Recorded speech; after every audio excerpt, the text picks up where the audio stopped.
Antes de que empezaran los reinos de Saúl y de David, el pueblo era dirigido por jueces. Cuando Samuel comenzaba su estadía como juez, los filisteos, que eran los eternos enemigos de Israel, tuvieron una primera batalla con Israel. Y en esa batalla tuvieron como 4.000 o 5.000 israelitas. Los israelitas se preocupaban, porque casi siempre, todas las batallas que emprendían, Dios le daba la victoria. Se habían acostumbrado a que todo le iba bien. En un momento difícil, tuvieron que perder esa batalla. Dice la Biblia que se reunieron los ancianos, consultaron para llevar el arca a la batalla que era determinante contra los filisteos.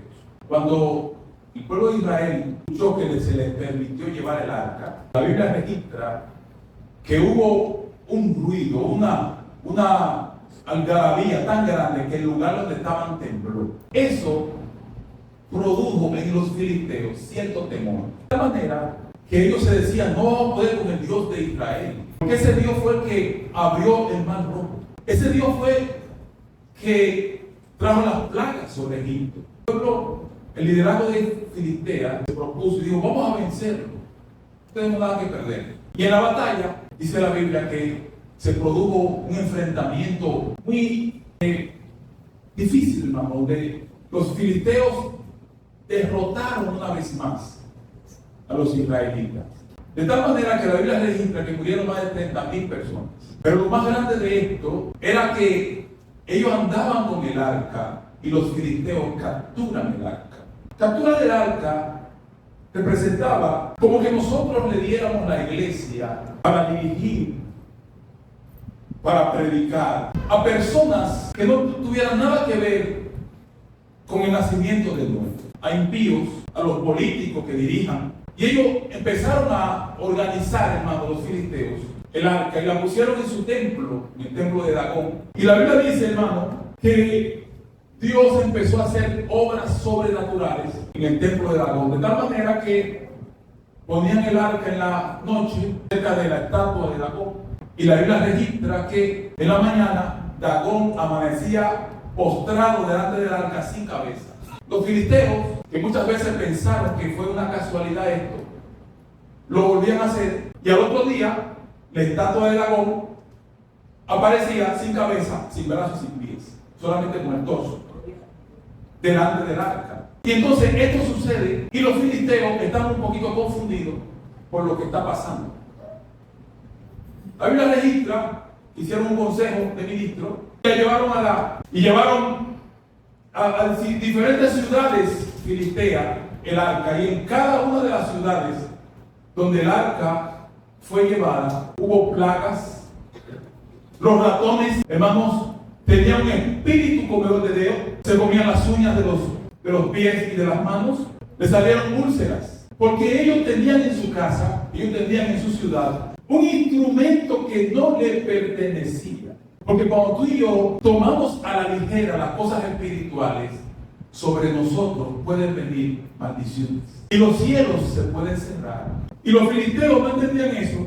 Los hermanos más recientes, que se han convertido recientemente, quiero decirte que el arca era una caja hecha de madera y acacia, revestida de un oro finísimo. Fue un instrumento que Dios ordenó a Moisés construir con una tapa arriba que tenía dos figuras angelicales que la Biblia lo registra como querubines, y en los lados tenía dos varas que cruzaban para ser cargada solamente por una tribu que la Biblia le llama la tribu de Leví, que ellos eran las únicas responsabilidades del arca.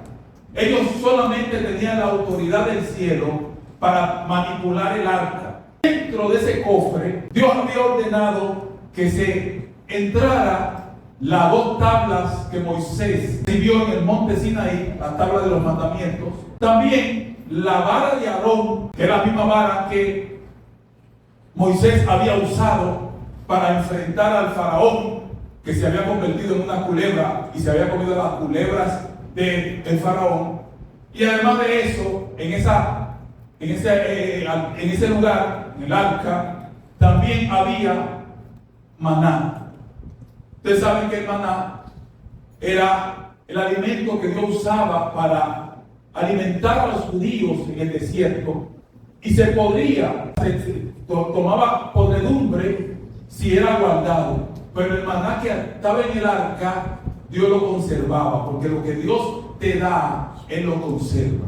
Los filisteos pensaron, iglesia, que ellos se habían sacado la lotería y pensaron que todo iba a ser fácil. Nosotros en este tiempo vivimos un tiempo de engaños, donde algunos televangelistas, YouTube y algunos famosos de las redes prometen tantas cosas, y muchos de nosotros, por sus palabras bonitas y su gran elocuencia, nos rendimos a sus pies. De tal manera que yo he visto a algunos prometiendo que si ellos le ponen la mano a una mujer, por decirle algo, es un poquito jocoso lo que le voy a decir, si ellos le ponen la mano a una mujer para orar por ella, el marido de ella va a dejar de roncar. Cosas como esa. Que si tú siembras en una iglesia, pero no sembrar como hacemos nosotros, que hacemos pacto con el Señor, sino que tú siembras 10,000 pesos y haces un pacto, entonces esos 10,000 pesos te van a convertir en 10 millones de pesos en 2 meses. Y hay una serie de manipuladores, engañadores, que piensan que porque tienen un poquito de versículo en su cabeza, pueden manipular a una iglesia que Jesús dijo que ni la puerta del infierno va a prevalecer contra ellos. Hay otros que se han patentizado, no sé si alguno de ustedes lo han escuchado, que tienen un celular y Dios lo llama a través de él. Profetas. Y está siendo dañado, hermano, este santo evangelio que nosotros predicamos. Porque hay personas timadores que han querido manipular a muchos. Yo he escuchado a algunos decir que solamente a ellos Dios les habla. Yo te quiero decir en esta mañana que a través de Jesucristo todos somos aceptos para que Dios nos hable a cada uno de nosotros. Porque Cristo dijo: yo soy el camino, la verdad y la vida. Nadie viene al Padre si no es por mí. No hay exclusividad. Todo aquel que se acerque al Señor con un corazón, amén, sincero, Dios está disponible para hablarte y para salvarte. Esto no es exclusivo de nadie. Esto es una oportunidad de Dios para todos nosotros. Y el arca, hermano, volviendo al tema del arca, en las manos de los filisteos, ellos se asustan, y duró algunos 7 meses el arca con los filisteos. Y ellos se abruman y quieren salir rápido del arca y no saben qué hacer. La llevan a la frontera con Israel. Como está cerca de la frontera con Israel, ellos piensan que ya con eso basta. Y entonces el pueblo de la frontera, hermano, recibe un castigo adicional. Concluyen que hay que devolver el arca. Consiguen unas vacas, así como dice la Biblia, capítulo 6 del libro de 1 Samuel. La Biblia dice que consiguen vacas nuevas que no tuvieran yugo sobre ellas y las mandan hacia Israel. Cuando van llegando a Israel, los versículos que acabamos de leer, versículo 1, dice: vinieron los de Kiriat Jearim y llevaron el arca de Jehová y la pusieron en la casa de Abinadab. Abinadab era el sacerdote levita que administraba los asuntos sagrados. Una persona que tenía conocimiento, que sabía qué era el arca, que conocía con detalle el poder que tenía el arca, que sabía que el arca era una representación de la presencia de Dios. Pero Abinadab tenía 3 hijos. Y la casa de Abinadab se usa como almacén para que el arca posara sobre ella. Era un lugar especial, la casa de Abinadab, y el arca también era algo que tenía cierto prestigio para la casa de Abinadab. De tal manera que posiblemente los hijos de Abinadab, cuando llegaban del colegio, se quitaban la camisa y como el arca era algo sagrado, ponían el poloche encima de el arca. La Biblia dice, hermano, que el arca duró en la casa de Abinadab 20 años. 20 años. Y los hijos de Abinadab fueron creciendo, viendo el arca en su casa como un mueble importante, pero sin una preponderancia de de un nivel de calidad y de respeto, hermanos, que pasaba desapercibida. Era un mueble cualquiera. 20 años con el objeto de más valor sobre la tierra duraron ellos, hermanos. Ellos no tenían conciencia, o quizás sí, tenían conciencia o quizás no, de que en su casa habitaba Dios mismo. Y tú tienes conciencia de que en tu corazón habita el Espíritu Santo. Tú tienes conciencia de lo que tú portas. Tú tienes conciencia que el arca llegó a tu casa también. Amén. Tú tienes conciencia de lo que tú recibiste. Tú tienes conciencia, hermano, de lo que habita en tu corazón. Cuando tú te permites que esos malos pensamientos te gobiernen y tú te quedas como que nada ha pasado y permite que esos pensamientos se acumulen en tu mente y en tu corazón y no luchas para vencer esos pensamientos. O cuando tú empiezas a dar pasos incorrectos que tú sabes que ofenden al Dios que tú le sirves y tú piensas que nadie te está viendo, pero en tu corazón habita uno, hermano, que es omnipresente, que todo lo ve, que todo lo escucha. No me refiero aquí a la iglesia, no. Yo me refiero dentro de ti, en tu corazón, habita el Espíritu Santo de Dios. Cada palabra que tú hablas a escondidas, cada murmuración que tú haces cuando nadie te escucha, cada juicio que tú emites cuando nadie te ve, y tú piensas que nadie está enterado con lo que tú estás pensando, pero te tengo una mala noticia en esta mañana. El Espíritu Santo está dentro de ti y Él escucha todo lo que tú dices. Y la Biblia dice, hermanos, que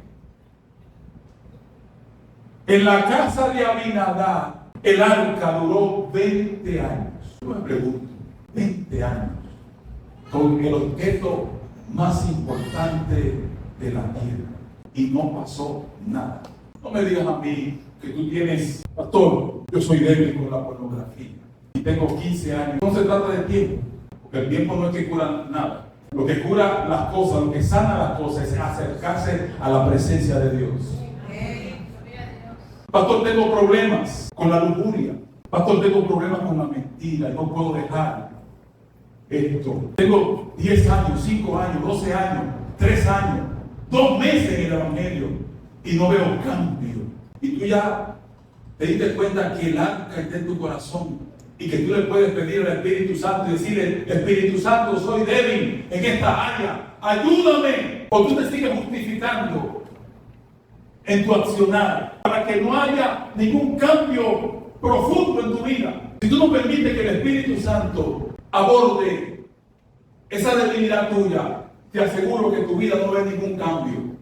Tú tienes que venir rendido o rendida a los pies de Jesús. Y en la casa de Abinadab no pasó nada. 20 años, hermano. 20 años en la iglesia y no me sé ni un versículo. 20 años en la iglesia. Yo nunca he tenido un tiempo en la presencia de Dios donde Dios se manifieste poderosamente conmigo.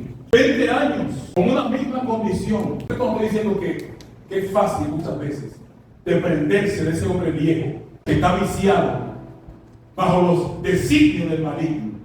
Tenemos que luchar en contra de ese hombre viejo que se quiere sobresalir y quiere a veces controlarnos a nosotros. Pero eso no te impide a ti tú venir a los pies de Jesús y decirle, Señor, estoy cansado, cansada de vivir con este hombre de pecado que quiere controlarme. Yo necesito vivir por el Espíritu, porque si yo vivo por la ley del Espíritu, la ley de la carne automáticamente queda muerta en mi corazón. 20 años, hermano, donde Usa, Aió, Eleazar, que eran hijos de Abinadab, se movían en el arca, conocían de la historia de las guerras ganadas con el arca, conocían, hermanos, la batalla que Dios había dado victoria al pueblo de Israel por llevar el arca adelante, conocían que ahí dentro estaban las tablas de los mandamientos donde Moisés había estado en el monte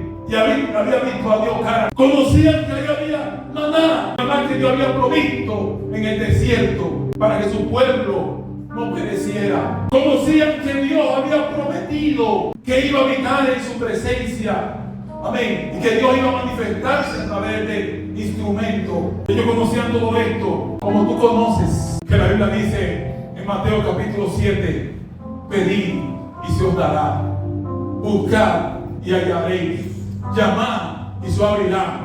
Porque qué padre de nosotros, si su hijo le pide pan, le dará una piedra, o si le pide pescado, le dará un escorpión. Y si nosotros, siendo malos, sabemos dar buenas dádivas a vuestros hijos, cuánto más vuestro Padre Celestial dará buenas cosas a los que se les pidan. Esté en tu casa, hermano. Por favor, te pido en esta mañana que aprendas a valorar lo que tienes. Esto no es un juego, esto es algo serio. Que como los filisteos le produjo muerte, maldición, plagas, pero los israelitas le producían protección, seguridad, estabilidad, prosperidad. Yo quiero que tú hagas una reflexión. ¿Cómo está tu relación con Dios? ¿Cómo está tu relación con Dios? ¿Cómo está tu intimidad con Él? ¿Hace cuánto tiempo no le hablas? ¿O solamente le hablas cuando tienes una necesidad? ¿Hace cuánto tiempo tú no sacas un tiempo intencional para hablar con Él? ¿Hace cuánto tiempo tú no le dices quién es Él? Presenta tu condición. ¿Hace cuánto tiempo tú lo estás usando como un mueble que está ahí solamente en un espacio? 20 años, hermanos, pasaron y no se escuchó nada acerca del arca en la casa de Abinadab. Hasta que llegó un joven rey que amaba la presencia de Dios, que entendía como Moisés que después de haber visto los milagros sobrenaturales, el mar abierto, haber visto, hermano, fuego en la noche para no quemarse, para no dañarse por el frío, y en el día nube, visto las plagas, haber visto el ejército de Faraón hundirse en el mar. Y Dios le dice, un ángel irá contigo. Y él le dice, no, así no es, no. Si tu presencia no ha de ir conmigo, no me saque de este lugar. Y Moisés entendió el poder, hermano, el privilegio, la virtud. Moisés entendió que es más grande la presencia que el propósito. Es más grande la presencia que el cumplimiento del propósito. Es más grande, hermano, lo que nosotros tenemos con Dios que lo que podamos recibir de Él, porque Él lo llena todo. Tú necesitas entender que lo que tú tienes, no todo el mundo tiene el privilegio de tenerlo, porque tú tienes a un Dios poderoso habitando en ti, hermano. Se mudó a tu casa y a tu corazón. Él se mudó y quiere vivir contigo. Sus hijos no valoraron, hermano. Yo imagino que tomaba polvo posiblemente el arca. Estaba quizás cuidada, no dejaba que el agua le cayera. Quizás de vez en cuando le limpiaban el polvo. Posiblemente, hermanos, se reunían alrededor de ella entre veces. Ellos conocían, habían escuchado de la importancia de lo que tenían en su casa, pero no le daban el valor que merecía, hermano, el arca en la casa de Abinadab. Que David se propuso trasladar el arca a la capital, a Jerusalén. Y David emocionado, eufórico, feliz, contento, hermano, porque iba a poder trasladar esta reliquia, este tesoro que venía lanzando el rey. Pero volvemos de nuevo a Abinadab y a sus hijos. Ellos conocían cómo era que se tenía que trasladar el arca y permitieron que buscaran animales y buscaron una carreta y subieron el arca encima de la carreta. Y mientras iban de camino, la carreta tropieza y el arca como se quiere caer y usa uno de los hijos de Abinadab, extiende la mano y ahí mismo, hermano, dice la Biblia que pereció. Ahí mismo pereció Usa, un hombre que había durado 20 años con ese mueble en su casa, que conocía que representaba el arca. Y cuando David se da cuenta de esto, dice la Biblia, hermano, que entonces se asusta, tuvo miedo. La Biblia dice que tuvo miedo. Segunda de Samuel, capítulo 6. Tuvo miedo. Y ahora se hace la pregunta, ¿qué voy a hacer? Pero este acontecimiento sucede cerca de una familia que posiblemente eran colectores de leñas, no tenían renombre, eran personas del pueblo que nadie conocía, como tú y como yo. Eran gente pobre, olvidado, pero tenían en su corazón un agradecimiento al Dios poderoso que le había dado la vida, que le había dado el aire para respirar. Ellos anhelaban conocer a ese Dios de sus padres que le había dado a ellos la libertad como pueblo, como nación. Y este hombre, la Biblia lo llama Obed David, un guerrero extraordinario. Tuvo miedo. Yo imagino que David, nervioso, hermano, se acerca a Obed Edom y le dice: Obed, tú te puedes quedar con el arca en tu casa. De leña, un hombre sin nombre, una familia con un sinnúmero de problemas, problemas de salud, problemas económicos, problemas porque le estaban por quitar la casa, problemas, hermano, de seguridad, pero con un anhelo terrible de que Dios lo visitara. Y la Biblia dice, hermano, que Obed Edom acepta la invitación que David le hace y se lleva el arca para su casa. ¿Cuántos años duró el arca en donde Abinadab? Pasaron 3 meses. Algo que iba así, 3 meses. 3 meses. Y David escuchó que Dios había bendecido a Obed Edom. 20 años sin ruido. Y en 3 meses Dios cambió la vida de Obed Edom. Aleluya. El tiempo para Dios no es nada. En una vida y se de ojo, tu vida puede cambiar para siempre. Porque tú esperas. Si confías en Él lo va a hacer. No temas. Y Obed Edom, mi hermano, recibe el arca en su casa y es bendecido junto con su familia. Me imagino que por la mañana, a las 5 de la mañana, Obed Edom, hermano, se levantaba contigo.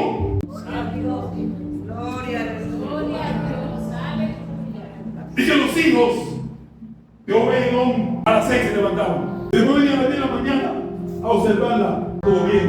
Y no solamente eso, no. Hicieron posiblemente a su alrededor una limpieza especial, porque entendían que ese mueble representaba la presencia de Dios. Hay un problema ahora, porque David ahora mandó a buscar el arca, porque Dios había bendecido a Obed Edom. Me imagino que Obed Edom le puso todos los pelos a David. Un tiempecito más, por favor, un tiempecito más, porque me he acostumbrado a su presencia. La gloria de Dios está en mi casa y no quiero que se vaya. Y Obed Edom está luchando porque se ha dado cuenta que Dios lo ha visitado, hermano.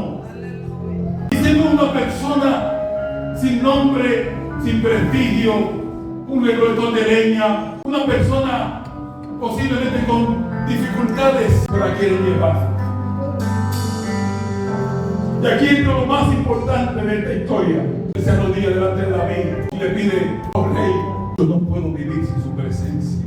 Por favor, déjame ser portero, déjame ser cuidador del arca que representa la presencia de mi Dios. Oh rey, por favor, déjame no alejarme de su presencia. Y el rey le concede, hermanos, el ser cuidador del templo, en el tabernáculo, ser portero, cuidador. Porque él le dio el valor y en solo 3 meses Dios cambió una historia en una familia, hermano. Tu historia puede ser diferente si tú dejas que la presencia de Dios gobierne.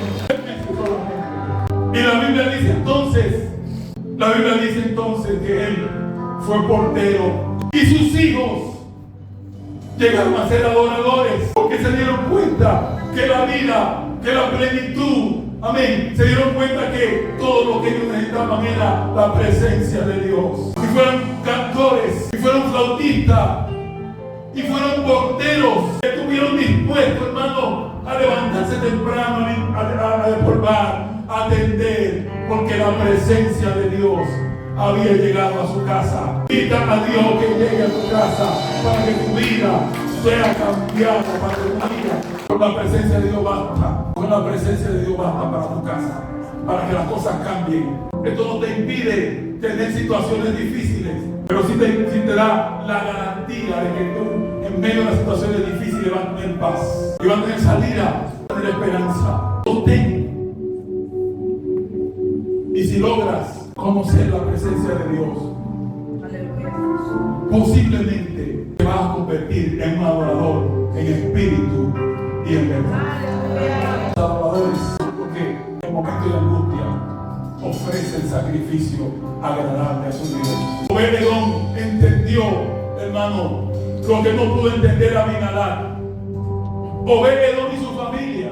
Primera de Crónicas, capítulo 15, versículo 8, nos narra de cómo los hijos de Obed-Edom llegaron después a ser cantores y entonaban canciones, y Dios lo usaba de forma sobrenatural porque entendieron que la presencia de Dios estaba la solución a todos los problemas generacionales que ellos cargaban. Si tú cargas hoy problemas generacionales de miseria, de enfermedad, amén, de tristeza, de pena, de deuda, hoy en la presencia de Dios esos problemas se tienen que dejar que la presencia fluya en la casa. Tiene que dejar que tu corazón se haga, amén, ese altar donde habite la presencia de Dios. En solo 3 meses, en solo 3 meses, en solo 2 meses, en solo 2 días, en solo 1 año, amén. Cuando Dios lo entienda, tu vida va a ser diferente. Pero tiene que dejar que la presencia de Dios habite en tu casa. Tiene que dejar para que la paz de Dios fluya, para que ese vacío que a veces acariciamos y que pensamos que yo nací para hacer eso, no, eso es mentira. Necesita que Dios se quede en tu casa, en tu corazón. Moisés dijo, el hombre más grande del Antiguo Testamento, que había visto a Dios, había visto los milagros, había visto tantas cosas maravillosas. Si hubiese sido yo he visto a Dios. Si Dios me manda un ángel, entiende, me hubiese conformado con eso. Y el Moisés le dijo, no, si tu presencia no va conmigo, no me saques de este lugar. Él anhelaba la cercanía con Dios. Es necesario que nosotros en esta temporada procuremos estar cerca de su presencia. Gracias, Señor, en esta hora. He visto algunos rostros con hambre de tu presencia. He visto algunos hermanos aquí delante, Señor, un anhelo de lo que tú hiciste con Obed-Edom, lo hagas en sus casas. Queremos invitarte, Dios, que venga a nuestras casas. Venga a mi casa, Señor. Quizá no tengo palacio como David, quizá no tengo la estructura como Saúl, quizá no tengo la casa como Abinadab, pero nosotros, Dios mío, tenemos la intención como Obed-Edom. Tenemos, Dios mío, ya que habita en nuestras casas. Queremos valorarte, Dios. Dios mío, date el lugar que te mereces en nuestros corazones. Oh, precioso Jesús, por favor, habita en nuestros corazones. Por favor, precioso Espíritu Santo. Por favor, Señor, te invitamos, Dios. Espíritu está.